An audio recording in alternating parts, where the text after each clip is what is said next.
Beaucoup de personnes pensent que pardonner, c'est excuser l'autre.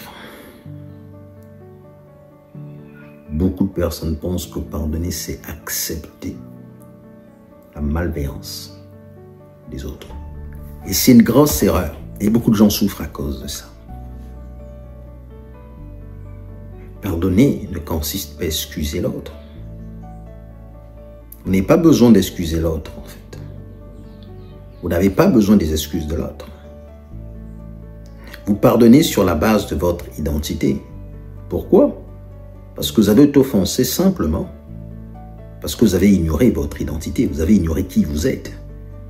Donc pardonner, c'est rétablir votre identité, c'est se réconcilier avec vous-même. Le pardon est basé sur la connaissance et l'amour de soi. Le pardon n'est pas basé sur les actions malveillantes des autres. Pourquoi? N'oubliez jamais, les actions malveillantes des autres ne viennent que pour révéler des choses qui existaient déjà en nous. Et nous utilisons le pardon pour nous reconnecter avec nous-mêmes. Parce que lorsque nous sommes offensés, nous nous déconnectons, comme avec le réseau Wi-Fi. Donc le pardon, c'est se reconnecter avec soi-même. Donc nous ne pardonnons pas pour les autres. Nous ne pardonnons que pour nous. Comme j'aime bien le dire, nous sommes l'auteur et le consommateur de notre pardon.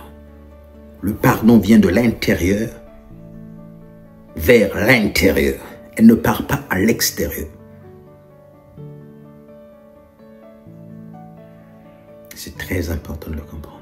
Lorsque vous le comprenez, pardonner devient votre tasse de thé. Pardonner devient votre tasse de thé. Et avec le temps, vous allez de moins en moins avoir besoin de vous pardonner. Il sera de plus en plus difficile pour vous d'être offensé. Parce que vous allez réaliser qui vous êtes. Vous allez vous détacher des paroles des autres. Vous allez réaliser que les paroles des autres ne vous définissent pas. Vous allez réaliser que les paroles des autres n'ont pas d'effet sur vous. Je vous assure qu'il est très très important de le comprendre.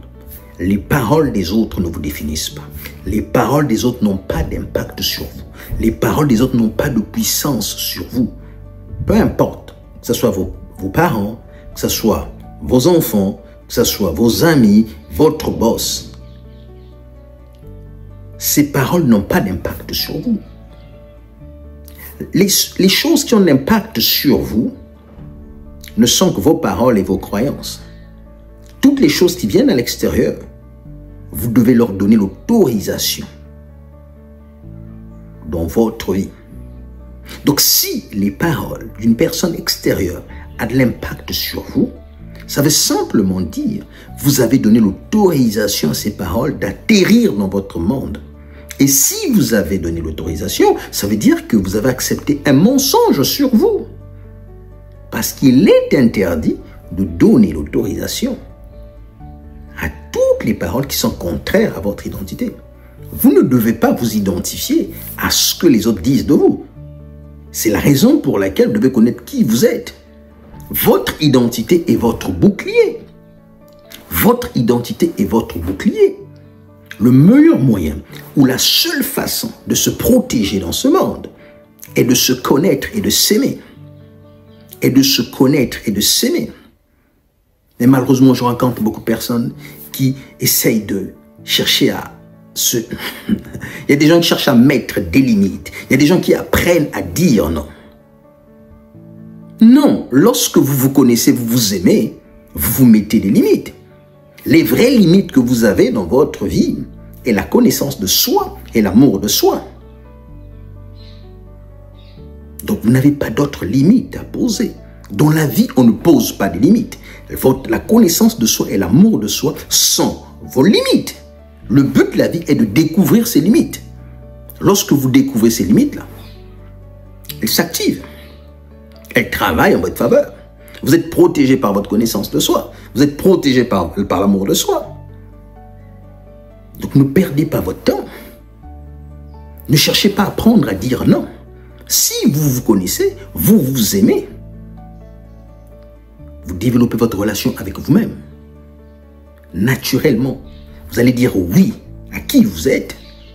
En disant oui à qui vous êtes, vous dites non à ce que vous n'êtes pas.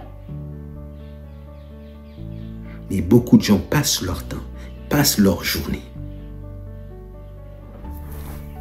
à mettre de l'énergie pour se protéger, pour poser des limites, pour dire non.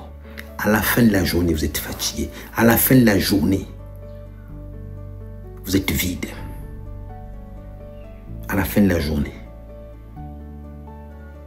vous êtes dépressif. Et vous avez peur de ce qui va arriver le lendemain. C'est dommage.